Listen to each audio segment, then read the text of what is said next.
Suzanne conduit vite et pas droit. Je n'écoute plus, je suis en colère. Une bouche inconnue s'est approprié l'endroit le plus important de ma vie et l'a dévoré. Rigole. Je l'entends encore le dire. Je suis partie trop vite et trop fort de la rue des Rigoles. Un jour pendant l'été, ma mère en a eu assez des souvenirs. Elle a mis la maison en vente et a commencé les cartons. Mon regard se concentre sur une aile d'insecte écrasée contre le rétroviseur. L'horizon n'est plus que ce point noir, net. En me concentrant bien, le point fait des formes. Il est un continent, puis un chapeau, puis un oiseau. La voiture qui tourne, c'est l'oiseau qui s'envole. Il y avait des mouettes rue des Rigoles.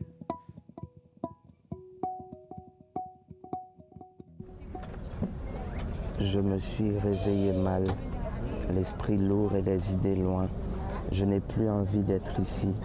Le vent breton m'agace, ce grand ventard qui fonce et se fout de tout.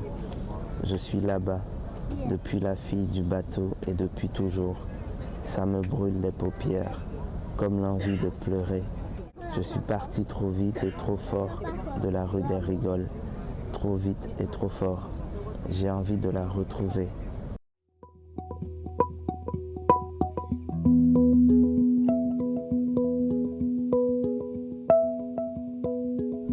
Le marché est quasiment vide, mais il y a la queue au poulet.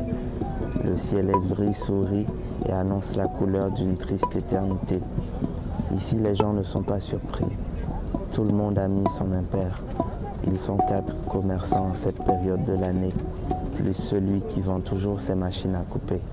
En triangle, en rondelle, en râpé, avec une voix de dresseur de tigre, il promet l'impossible à une courgette et y arrive. Sa présence intrigue les passants, mais il prend si bien sa place que finalement, quelqu'un finit toujours par s'arrêter. C'est peu, mais cela lui suffit sûrement. Quelqu'un qui s'arrête pour l'écouter.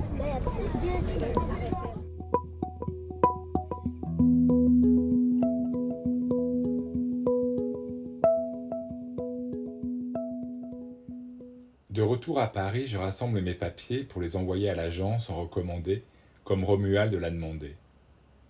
Dans la queue de la poste, je me répète que ce qui compte, c'est apprendre, qu'il sera toujours temps d'arrêter.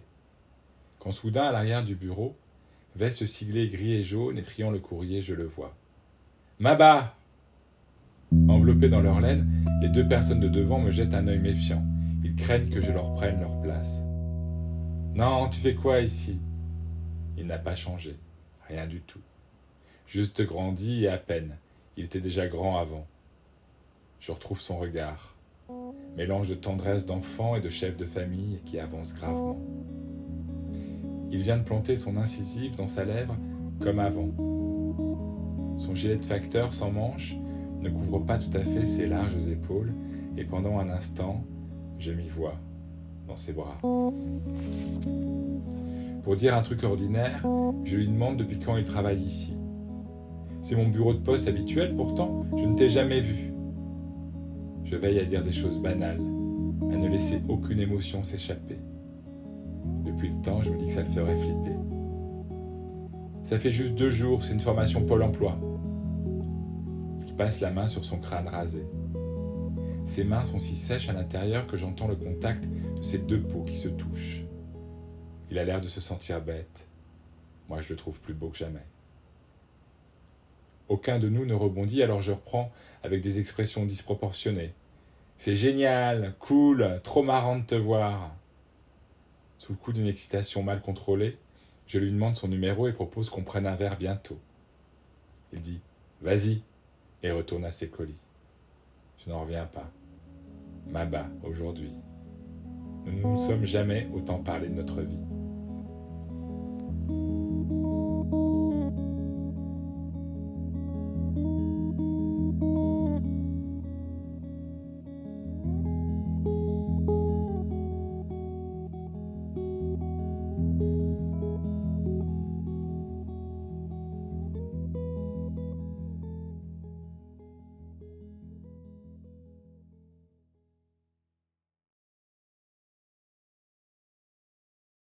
J'avance toujours parmi les bâtisses que je croise, je ne vois la mienne nulle part.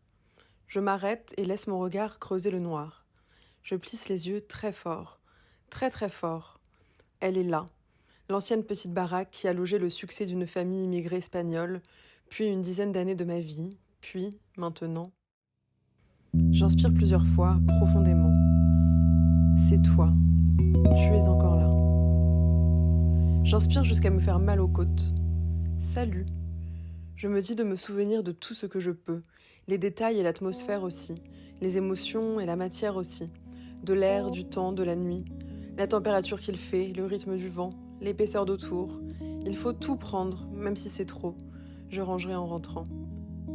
Je serre mes pensées fort contre moi pour fusionner avec elles.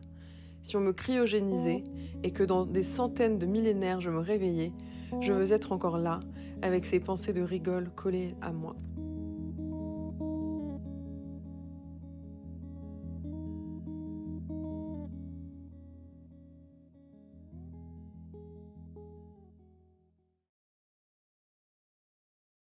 Quelque chose, je ne sais pas quoi, a changé. J'essaye de me concentrer pour trouver, mais au premier étage, une lumière est allumée et je suis soudainement troublée. Je suis en train de fixer la maison de quelqu'un en pleine nuit. Et j'ai froid. La folie a assez duré. Je reviendrai. En m'éloignant, je prononce quelques mots dans ma tête.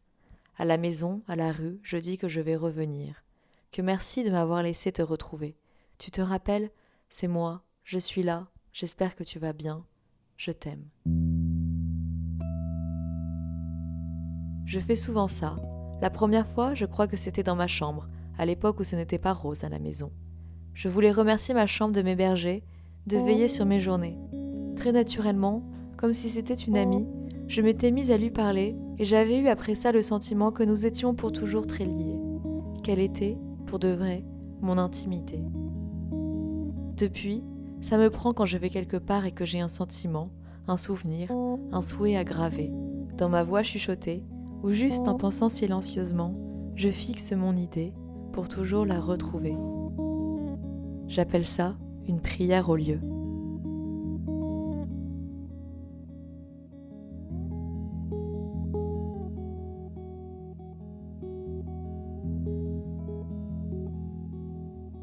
Reza me dit que Malberg était un gars connu dans le quartier, que visiblement il avait beaucoup agi pour les pauvres et pour les étrangers.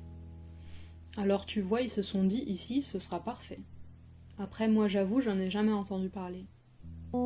Pensive, je réponds que moi non plus et remarque à nos têtes que nous nous sentons un peu bêtes. Reza doit retourner en salle et nous nous quittons perplexes, comme si on réalisait tout à coup qu'on s'était gouré, que tout ce temps on s'était raconté des histoires. Grand, majestueux, avec ses ornements sculptés, ce panneau, à l'air de héros de guerre, nous fout le doute, nous dépossède de ce que pourtant nous pensions plus sûr que tout. Et si on ne savait rien d'ici?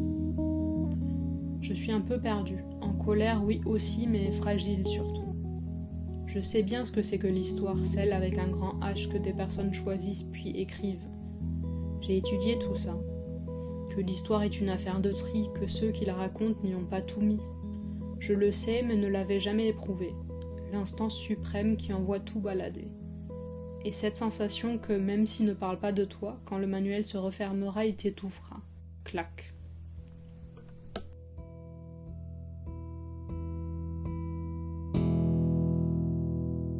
Il y a vraiment une phrase que j'adore. Je la trouve pas là, mais si la vie devait être une pièce, c'est là. Si la vie était une pièce de maison, elle serait certainement une cuisine.